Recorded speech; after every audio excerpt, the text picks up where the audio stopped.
Assalamualaikum warahmatullahi wabarakatuh. Perkenalkan, nama saya Duyana Prasetya, mahasiswa dari program studi teknik informatika dengan NIM 312410107 dari kelas TI 24A1.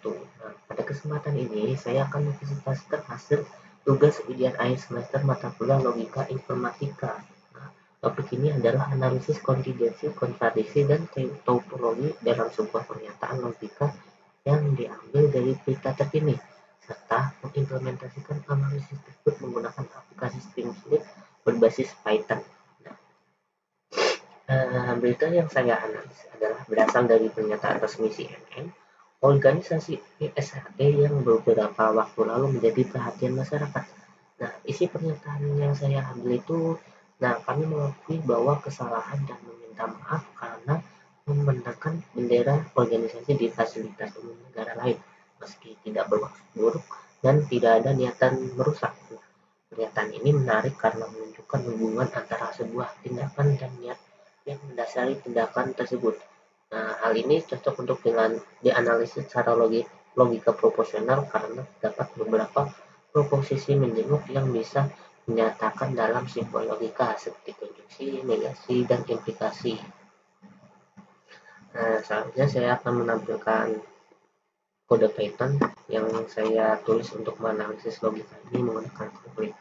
Pertama, saya menggunakan beberapa library penting yaitu Streamlit untuk membangun antarmuka, terus Pandas untuk membuat tabel kebenaran, Interstore untuk menghasilkan sebuah kombinasi nilai kebenaran. Dalam tampilan pertama, aplikasi saya menuliskan ada judul tugas, terus identitas mahasiswa, pernyataan kita, penjelasan setiap proposisi atomik. Ini.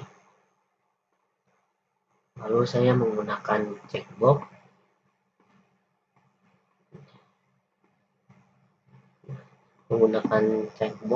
sebagai input nilai kebenaran untuk keempat proposisi P, Q, R, dan S. Nah, nilai input ini kemudian dievaluasi dengan logika Python. Evaluasinya mengikuti rumus seperti di sini. Aplikasi ini juga menambahkan menangani error dengan try expect agar lebih aman. Kemudian saya juga tambahkan fungsi untuk menampilkan gambar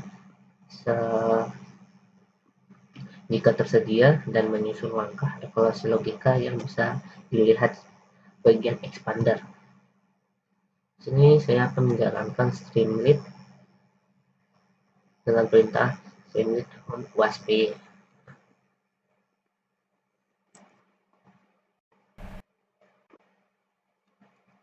Di bagian atas ada judul aplikasi analisis logika proposisi kasus PSHT. Nah, ini identitas nama dan NIM saya. Pernyataan berita secara lengkap. Definisinya menjelaskan proposisi P, Q, R, dan S sesuai yang tadi saya sampaikan. Nah, ini input nilai kebenaran terdapat checkbox untuk memilih nilai true atau false untuk P, Q, dan R, S. Misalnya, P sama dengan true untuk menekan bendera, dan Q sama dengan false, tidak bermaksud buruk. Terus ada R, false, tidak berniat merusak. Terus ada S sama dengan true, mengakui dan meminta maaf. Nah, di sini pada evaluasi simbolik, aplikasi menampilkan langkah per langkah evaluasi logika termasuk hasil seperti ini. Dan hasil akhirnya dinyatakan apakah true bernilai benar atau false bernilai salah. Nah, di sini ada tabel kebenaran.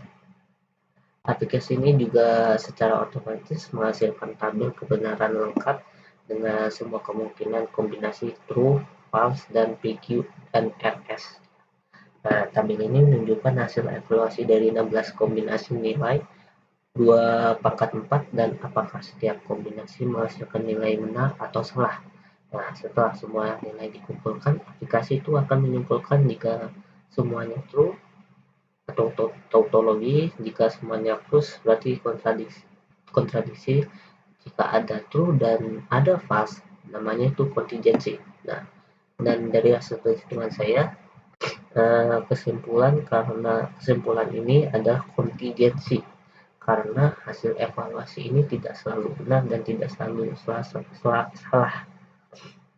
Nah, dengan menggunakan pendekatan logika proporsional dan bantuan aplikasi Streamlit, saya dapat menganalisis secara sistematis bagaimana sih sebuah pernyataan dalam berita bisa diuji kebenarannya dan menggunakan konsep tautologi, kontradiksi, dan kontingensi.